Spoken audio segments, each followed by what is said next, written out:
আর যারা নির্বাচন আসলে যে কংগ্রেসের প্রার্থীকে সমর্থন না করে অন্য দলের প্রার্থীকে সমর্থন করে, এরা পুরানো অভ্যাস। আজকে যারা রিজাইন দিয়েছেন ভোটে কোনো প্রভাব পড়বে না।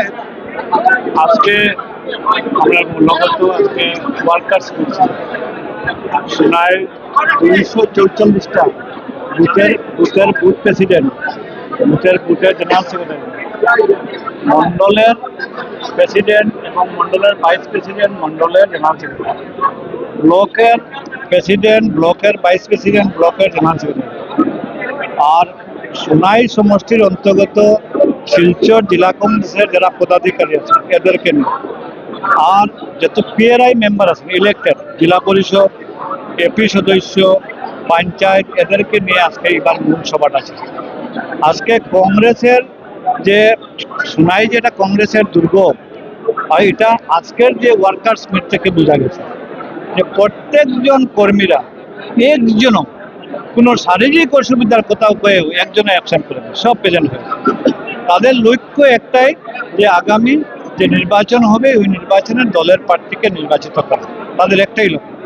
আজকে যেটা বিজেপি যে 5 বছর যে কোনো কাজ করেনি, এবং বিজেপির যেজন সমর্থিত এজিপির প্রার্থী যিনি সোনাইয়ের বিধায়ক ছিলেন ওই করিমউদ্দিন বড়বইয়া গত 5 বছরের ভিতরে 4.5 বছর উনি কোনো কাজ করেনি। একবার দিল্লিতে দিশপুরে ছিলেন, শুধুমাত্র ওনার একটাই কাজ ছিল যে টক শো করা। আমাদের মুখ্যমন্ত্রী যে সুতলিপি দিতেন ওই সুতলিপি নিয়ে উনি টক শো করতেন। আজকে সোনাইয়ের মানুষ ওনাকে যে প্রত্যাখ্যান করেছে এটা উনি বুঝতে পেরেছেন, এর জন্য উনি এজিপির টিকিট নিয়েছেন।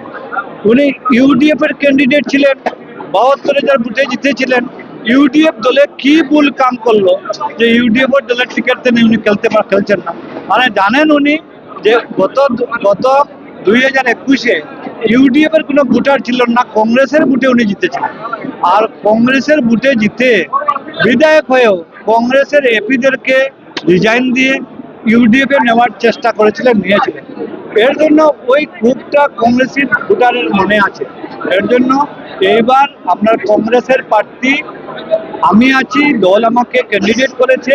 আপনারা দেখবেন শুধুমাত্র নির্বাচনের অপেক্ষা করতেছে ভোটাররা, দলীয় কর্মীরা।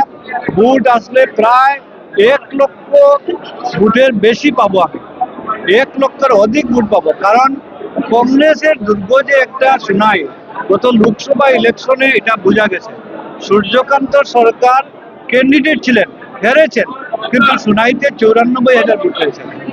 কিন্তু বিজেপির প্রার্থী যিনি ছিলেন উনি মন্ত্রী ছিলেন, অনেক আসাম সরকারের ক্যাবিনেট পর্যায়ে মন্ত্রী ছিলেন, বড় বামের নেতা ছিলেন। সোনাইতে মাত্র 44,000 ভোট পেয়েছেন। এরপরে ইউডিএফ, করিমউদ্দিন বড়বইয়া ইউডিএফ সমর্থন করেছিল তৃণমূলের প্রার্থী রাধেশ্যাম বিশ্বাসকে। রাধেশ্যাম বিশ্বাস মাত্র 6,000 ভোট পেয়েছেন। এতে বোঝা যায় কংগ্রেসের ইউডিএফ এর স্থিতিটা সোনাইতে কোন জায়গাতে আছে আর কংগ্রেসের অবস্থাটা কোন জায়গাতে আছে। এর জন্য এইবার সূর্যকান্ত সরকার যদি 94,000 ভোট দিয়েছেন কংগ্রেসরা, আপনারা দেখবেন আমার ভোটটা 1,10,000 উপরে যাবে, হয়তো 1,20,000 উপরে যাবে। দেখা গেছে আসছে সোশ্যাল মিডিয়া বা এরকম যে অনেকজন কালো ইফতার ইউথ কংগ্রেস। আমি আপনাদেরকে বলছি গত লোকসভা ইলেকশনে গত 2024 লোকসভা ইলেকশনে যারা কংগ্রেসের প্রার্থীর বিরোধিতা করেছিল এরাই এখন রিজাইন দিচ্ছে। এরা আসল কংগ্রেসী না। আসল কংগ্রেসীরা কংগ্রেসের যখন নির্বাচনের প্রার্থী দিবে আর প্রার্থীর পক্ষে যারা খাটবে এরাই আসল। আজকে আপনারা দেখেছেন প্রায় 1000-এর অধিক কর্মী এসেছে, এরাই হয়েছে আসল কংগ্রেস। আর যারা নির্বাচন আসলে যে কংগ্রেসের প্রার্থীকে সমর্থন না করে অন্য দলের প্রার্থীকে সমর্থন করে, এরা পুরানো অভ্যাস। আজকে যারা রিজাইন দিয়েছেন ভোটে কোনো প্রভাব পড়বে না এদের কথায়। ভোটাররা কোনো মত দেবে না, ভোটার কংগ্রেসের প্রার্থী আমি আছি, আমাকে গতকালকে